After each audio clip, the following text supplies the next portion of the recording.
पहिल्यांदा अमरावतीमध्ये माझ्या पत्रकार बंधूंचं मनपूर्वक स्वागत करतो।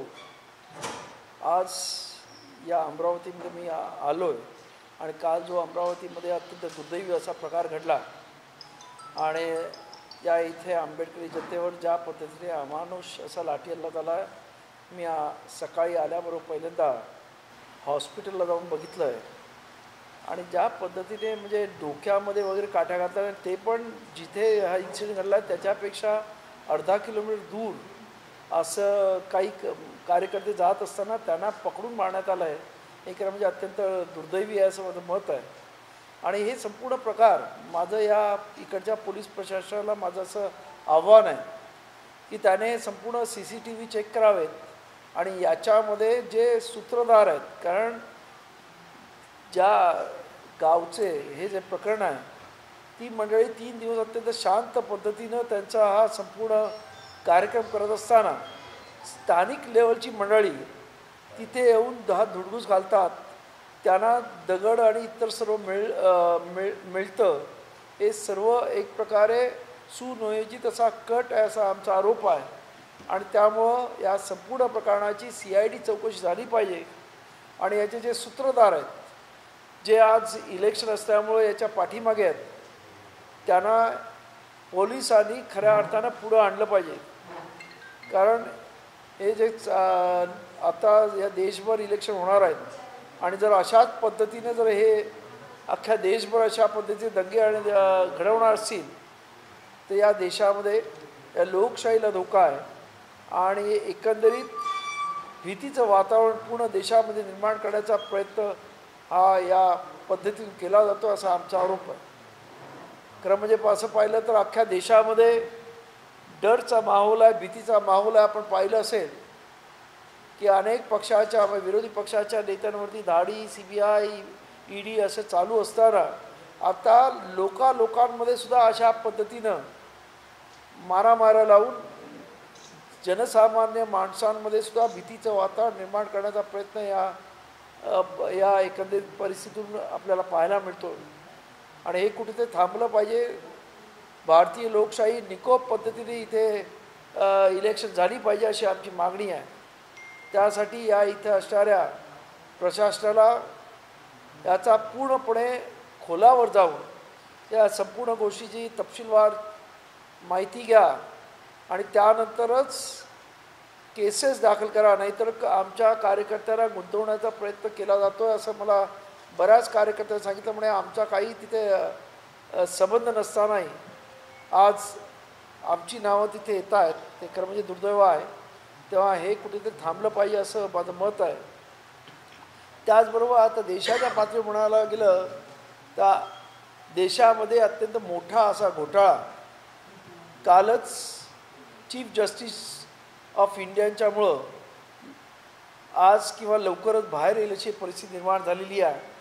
आपण पाहिलं असेल की इलेक्टोरल बॉन्ड ज्याच्यामध्ये BJPच्या खात्यामध्ये 12,500 कोटीच्या वरती हे मिळालेले आहेत आणि हे सर्व द्यायला फक्त 22,000 लोक, म्हणजे 22,000 लोकांनी हे बॉन्ड दिलेले आहेत। जर ॲव्हरेज पकडलं तर म्हणजे एकेकाने जवळजवळ याच्यामध्ये 10 आणि 20 कोटी रुपये दिल्याशिवाय एवढे मोठे पैसे जमणार नाहीत। काही जण 100 आणि 1000 कोटी काही दिलेले आहेत आणि त्यामुळेच SBI तर्फे या बॉन्डमध्ये दिलेले पैसे हे जाहीर करण्याचं अवॉइड केलं जातं आहे असं आमचं म्हणणं आहे। परंतु आज म्हणजे काल सुप्रीम कोर्टाने जी भूमिका घेतली आहे की हे संपूर्ण डिटेल आज म्हणजे आजच्या दिवसांमध्ये SBIने सुप्रीम कोर्टात द्यावं, त्यामुळे या देशातला अत्यंत मोठा घोटाळा आणि याच्यामध्ये पॉलिटिशियन आणि उद्योगपती यांचं नेक्सस हे समोर येणार आहे आणि त्यामुळं कोणी किती पैसे दिले आणि त्याला सरकारने कशा पद्धतीची खैरात दिली हे इथं स्पष्ट होणार आहे। खरं म्हणजे मागे सुद्धा अशाच पद्धतीचा PM फंडचा घोटाळा झाला। PM fund prime minister fund हा सरकारी फंड असल्याचं सांगून पैसे गोळा करण्यात आले आणि नंतर तो खाजगी फंड आहे अशा पद्धतीने सांगण्यात आलं।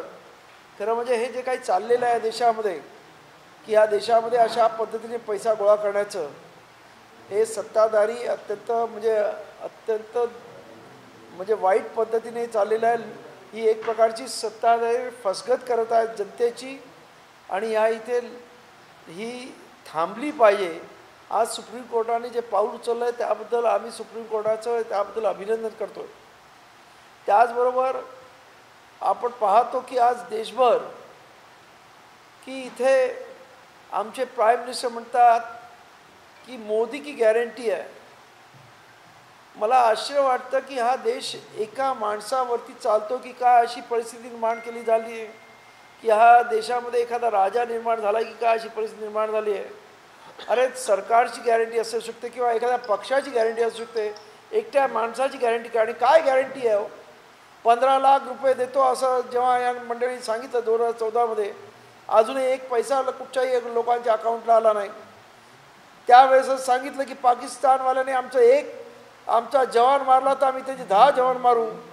आमचे प्रचंड मोठ्या पद्धतीनं 2019मध्ये जो हल्ला झाला, आमचे जवळजवळ 50 जवान शहीद झाले.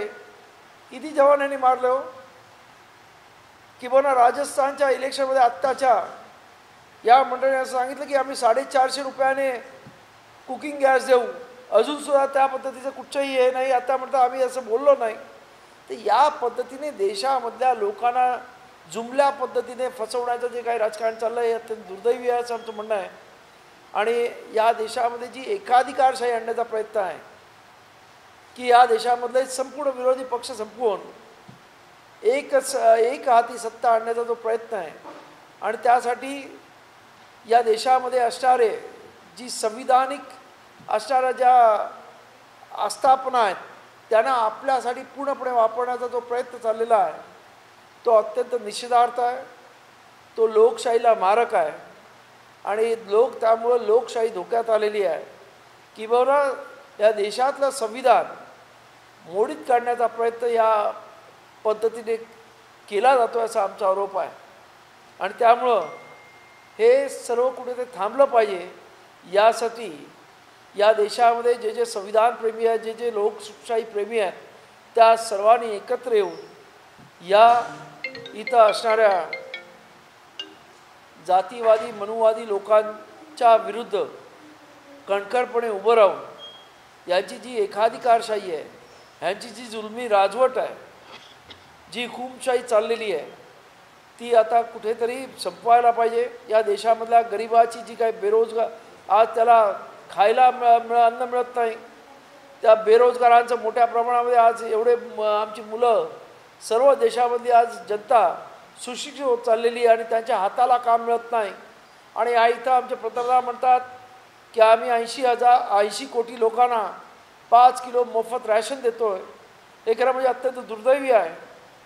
अरे त्यांना रॅशन नको आहे, त्यांच्या हाताला काम पाहिजे. या देशातली जनता भीक मागून खाणार नाही तर ती आपल्या रक्ताचं पाणी करून स्वतःच्या कष्टानं जगणारी आहे. त्यामुळे जर असं कोणी समजत असेल की आम्ही यांना भिकेला लावू तर ते कदापि शक्य नाही. या भारतीय जनता आणि या देशातली जनता या लोकांना अशा पद्धतीने जर भिकेला लावण्याचा प्रयत्न करत असाल तर त्यांना त्यांची जागा दाखवल्याशिवाय राहणार नाही. मी ते आपल्या या चॅनलच्या वतीने सांगू इच्छितो. तेव्हा हे जे काही चाललेलं आहे देशामध्ये, आज आपण पाहिलं असेल की विरोधी पक्षामधले अनेक लोक हे आपल्या पक्षामध्ये घेतात. जेव्हा ही मंडळी म्हणतात की आम्ही 400+ होणार आहोत तर मग आपण विरोधी पक्षामध्ये असणारे ज्यांच्यावरती 70,000 कोटी, ज्यांच्यावरती आदर्श घोटाळा, ज्यांच्या विरुद्ध आपणच भाष्य केलं होतं, अशा मंडळींना आपण आपल्या पक्षामध्ये घेऊन लोकांमध्ये काय मेसेज पाठवत आहे. म्हणजे 400चा पण आपला जुमला आहे तर लोकांना माहीत आहे. परंतु ह्या अशा पद्धतीनं जे काही ज्यांच्या सदऱ्यावरती डाग आहेत अशाला घेऊन आपण आपल्या पक्षाची इमेज काय निर्माण करतात हा सुद्धा एक मोठा प्रश्न आहे. तेव्हा आज देशामधली जनता सजग झालेली आहे. धार्मिकतेच्या कुठच्याही आव्हानाला बळी न पडता आज जे भौतिक प्रश्न आहेत, मग तो बेरोजगारीचा आहे, तो महागाईचा आहे, तो शेतकऱ्यांच्या धानाला रेट देण्याचा म्हणजे भाव देण्याचा आहे. या सर्व गोष्टीवरती आज ही देशातली जनता अत्यंत सजग झालेली आहे आणि ती त्याच प्रश्नांवरती पुढील राजकारण होणार आहे. आणि त्यामुळं मला पूर्ण खात्री आहे की येत्या काळामध्ये या देशामधलं सत्ता परिवर्तन हे नक्की झालेलं आहे.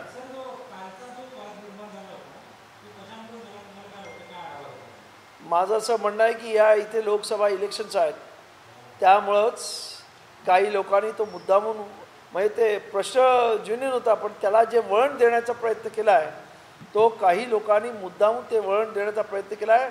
त्यासाठी त्यांनी स्वतःहून तिथे प्रचंड मोठ्या प्रमाणामध्ये लक्ष घातलं, लोकांना जेवू खाऊ घातलं, सर्वच काही केलं. आणि ते कोणाची स्पॉन्सरशिप होती, कोणाचं काय होतं हेच मी म्हटलं मगाशी की पोलिसांनी त्याची शहानिशा केली पाहिजे. कुठच्या नाही, आमचे कार्यकर्ते आंबेडकरी जनता बाबासाहेब आंबेडकरांच्या प्रवेशाला नाव असावं यासाठी नक्कीच असणार. त्यामध्ये आमचेच नाही सर्वच आंबेडकरी जनता होती. म्हणजे अशा वेगवेगळ्या जाती म्हणजे आणि इतर मी तुम्हाला त्याच्या पलीकडे जाऊन की आमच्या ओळखी पाळखीचे असे आत्ताच मला काही भेटले की ते मराठा आणि माळी समाजाचे लोकसुद्धा तिथे होते. त्यामुळे असं नाही बाबासाहेब आंबेडकर मानणारा आता वर्ग फक्त एका जाती धर्मापुरता नाही, ते सर्व जे बाबासाहेबांना वाचलं आहे ते आता बाबासाहेबांच्या पाठीमागे आहेत. आणि त्यामुळं अनेक जाती धर्माची सुद्धा लोकं होती, परंतु ह्याला जे वळण देण्यात आलं ते काही लोकांनी त्याच्यामध्ये घुसून ते वळण दिलेलं आहे आणि त्याचा पोलिसांनी शहानिशा करावा असं आमचं म्हणणं आहे. हे बघा, दलित मतांच्या ध्रुवीकरणाचा प्रश्न कसा आहे की हे चाललंय ते वाईट आहे. देशामध्ये दंगे धोपे होणं अत्यंत वाईट आहे. देशाच्या एकंदरीत आपली आजची जी आर्थिक परिस्थिती आहे त्याच्यामध्ये आपण पाहिलं असेल की जेव्हा 2014मध्ये मोदींनी सरकार घेतलं तेव्हा 50 लाख कोटीचं कर्ज आज 175 लाख कोटीचं त्या देशावर झालेलं आहे. म्हणजे देश कुठच्या पद्धतीने याला चाललेला आहे, म्हणजे देश उद्ध्वस्त व्हायला चाललेला आहे. नरेंद्र मोदी आल्यापासून आपण पाहिलं असेल PUC म्हणजे पब्लिक अंडरटेकिंग या जवळजवळ 100 पब्लिक अंडरटेकिंग या विकण्यात आलेले आहे. एकही नवीन पब्लिक अंडरटेकिंग नव्यानं या सरकारने जन्माला घातली नाही. तर या पद्धतीने हा देश उद्ध्वस्त केला जातो आहे आणि यासाठी लोकांना सजग करणं ही काळाची गरज आहे असं मी समजतो.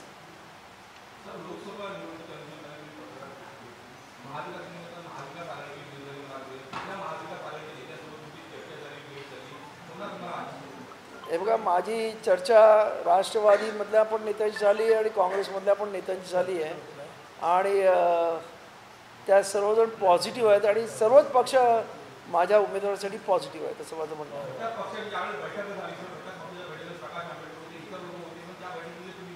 नाही, ऐका ना, मी त्यांच्याशी माझा प्रस्ताव पाठवलेला आहे आणि त्यामुळे मला त्या घटक पक्षाच्या बैठकीमध्ये जाऊन उगाचच गोंधळ घालण्यापेक्षा बाहेर राहून आपण आपलं काम करावं असं माझं मत आहे. हो हो, प्रश्न नाही.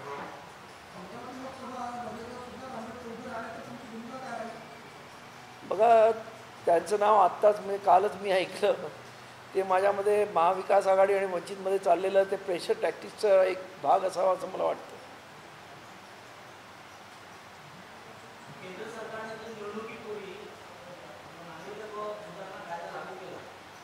कुठचा अशी हे हिंदू वोटिंगचं ध्रुवीकरण करण्यासाठी हा मुद्दाहून कायदा लावलेला आहे, पण त्याचा परिणाम मला वाटतं होणार नाही.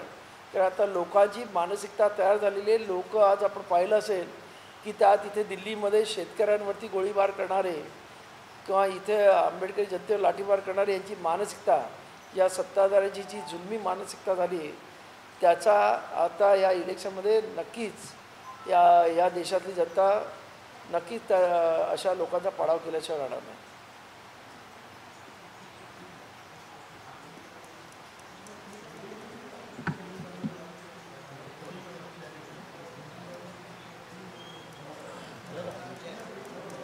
आणि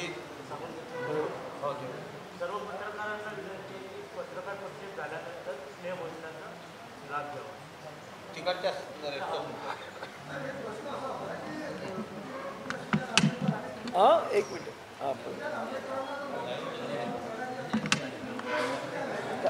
नाही ऐकायला येत नाही जरा पुढे या ना एक जरा पुढे या ना जरा शांत बसा बोला.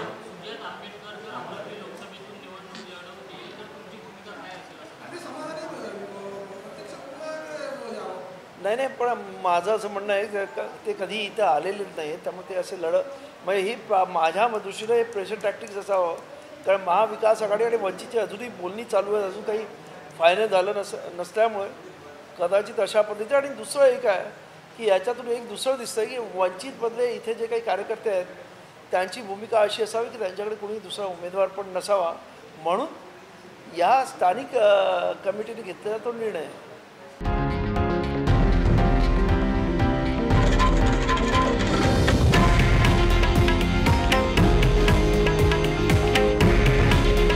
हे आहे देशातील नंबर 1 न्यूज नेटवर्क आणि आपण पाहत आहात TV9 मराठी. काळजी तुमची, हित महाराष्ट्राचं.